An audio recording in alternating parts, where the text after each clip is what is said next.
BJP Telugu Desam కలయికను అంగీకరించే తటస్థ ఓటర్లు ఉంటారు. తెలుగుదేశం అభిమానులలో బీజేపీ అభిమానులు ఉన్నారు, బీజేపీ అభిమానుల్లో తెలుగుదేశం అభిమానులు ఉన్నారు. అంటే బీజేపీ కార్యకర్తల్లో తెలుగుదేశం అభిమానులు ఉన్నారు, తెలుగుదేశం కార్యకర్తలు బీజేపీ అభిమానులు ఉన్నారు. ఈ కార్యకర్తలు అనే కంటే కూడా వాళ్ళ ఓటర్లలో ఈ తటస్థ ఓటర్ కి ఈ ఇద్దరి జాయింట్ అనేటువంటిది ఒక భూమి, ఒక టెంపర్. అది 2014లో కలిసి వచ్చింది. ఇప్పుడు అట్లా కలిసి రావాలంటే ఆ టెంపర్ ని మళ్ళీ తీసుకురావాలి. రెండవది ఏంటంటే మధ్య తరగతి వర్గం, రాజకీయాలకు అతీతమైన ఆలోచన ధోరణి కలిగినటువంటి వర్గం ఎవరైతే ఉంటారో, టోటల్ మధ్య తరగతి అనను, ఆ మధ్య తరగతి ఎగువ మధ్య తరగతిలో ఉన్నటువంటి ఒక సెక్షన్ ఆఫ్ పీపుల్. టోటల్లో 100లో ఒక 20 మంది అనుకోండి.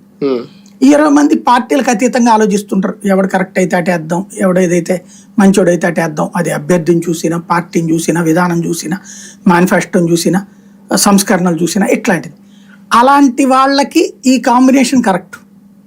అంటే తటస్థ ఓటర్ కరెక్ట్ గా చెప్పాలంటే ఆ తటస్థ ఓటర్ ఈ కాంబినేషన్ జనంలోకి వెళ్ళాలి, వాళ్ళ నోటీసులోకి. అలా వెళ్ళాలంటే ఇంకో వైపు డైవర్ట్ కాకూడదు.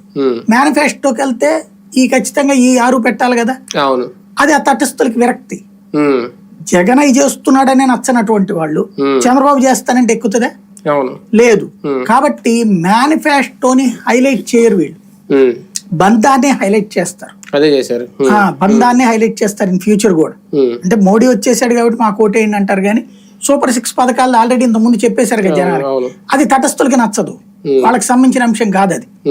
కాబట్టి దాన్ని డౌన్ ప్లే చేయాలి తటస్థుల దగ్గర, ఓన్లీ లేబర్ దగ్గర అది వెళ్ళాలి.